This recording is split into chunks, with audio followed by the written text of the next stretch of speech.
Hello mga boss! Welcome to my YouTube channel sa Kuya Ray TV.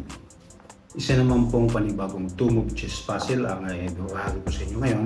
Sana magustuhan niyo po. Ang puzzle na to ay mahirap, lalo na kung hindi mo agad makita ang first move.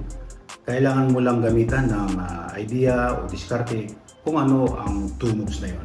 Samahan niyo ako hanggang sa dulo ng video ito at ituturo ko sa inyo ang mga move na kung paano matalo ang black. Pero bago natin simulan mga boss, kung nagustuhan niyo po ang puzzle na to, huwag kalimutang mag-like at mag-subscribe bilang tulong niyo na lang po sa aking munting channel. Maraming salamat po at simulan na natin. Ang move po ng black ay dyan po ang tungo sa 1.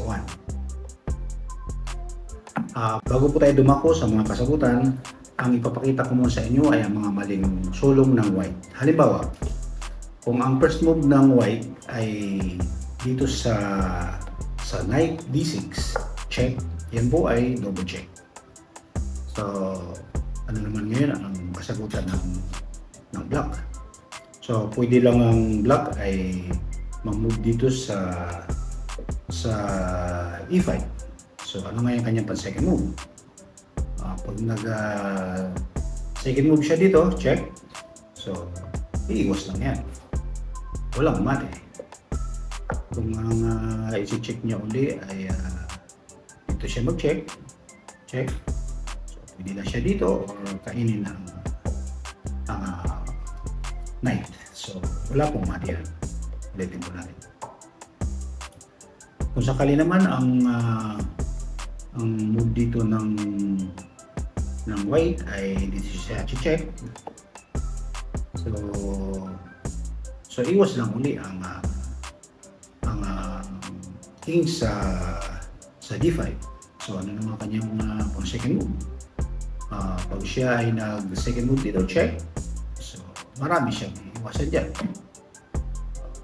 Mati na yan. Kaya naman dito, so yun lang pala ang tama niyang move. So walang mati. So kung dito naman siya check, check. So, ganun pa rin. Hindi siya dito. Walang mate. Kaya naman check siya ulit dito. Check. Or dito, check. So, wala pa rin mate yan dahil didikit lang yan. So, walang mate. So, ulit natin. Sa move na to, kailangan mag-ingat ang black. Kagaya nito. Pagka ang white ay nag-check dito sa e6, meron na lang dalawang itutulak dito ang black king. Pwede siya sa f3 at saka sa d3. So pag nagkamali ang black dito, talo, kagaya nito. Pag dito siya sa f3, so talo na po yan dahil ang pang second move ng white ay dito lang sa e2. Check. Checkmate yan. Dito, meron yan. So, kaya mali yung move ng black. So, check. Check siya dito. So, ang tamang move dyan ng black ay kailangan dito lang siya sa d3. So, ngayon, makikita natin ngayon dyan kung ano naman yung pang second move ng white. So, pagka siya ay nag-check dito sa e3, makakaiwas lang ang black dito sa dalawang square na yan. So, walang mate. Pagka siya naman ay nag-check dito sa f2, so ganun pa rin. Mayroon pa rin siyang dalawang move na ititira. So, wala pa rin mate yan. Pagka dito naman siya nag-check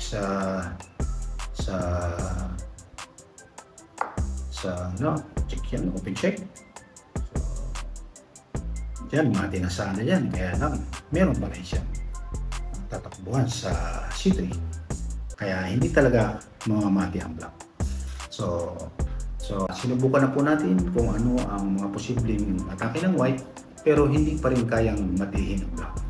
Kung kayo po ay may ipapang-move, post nyo lang po ang video para masubukan nyo na rin po kung paano matihin ang black.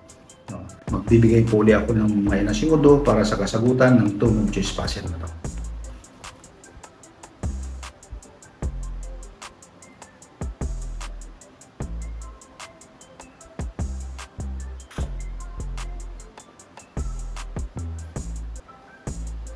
Ito na po mga boss ang mga kasagutan o solusyon sa 2 move chess puzzle na to. First move, ang bishop ay nag J8 lang. So, yun po ang kanyang first move. So, makikita ngayon natin dito kung ano naman yung mga posibleng kasagutan naman dyan ng black.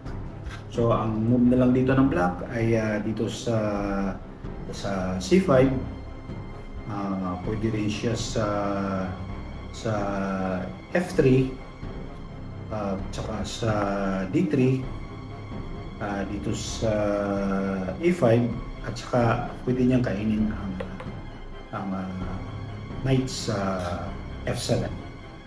So halimbawa pag ang minog dito ng black ay ang kung C5, ang pang second move ng white ay dito lang sa D5. Checkmate po yan. Ito ay suportado yan ng bishop.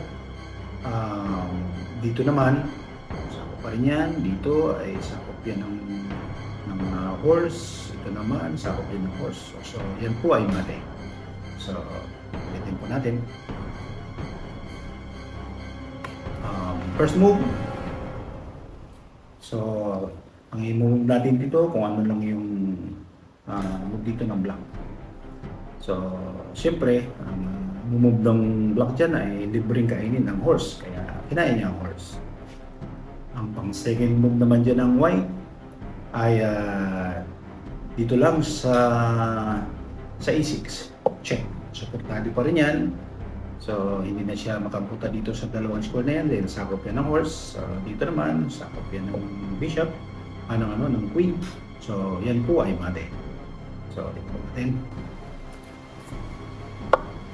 First move, pag ang sagot naman dyan ng black ay dito sa E5.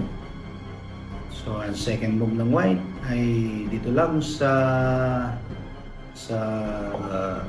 E6. Check.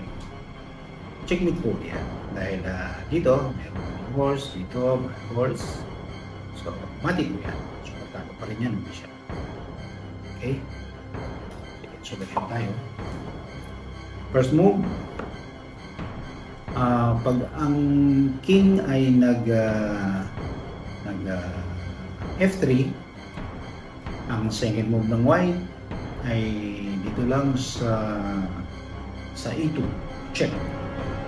Checkmate pa rin yan. Dahil dito, merong horse. So, dito, sakop pa rin yan. So, dito, sakop pa rin yan ng queen. So, yan po ay mate. Pwede natin. First move. Ang move na lang dito ng white ay dito na lang sa D3. So, ang second move ng white ay nag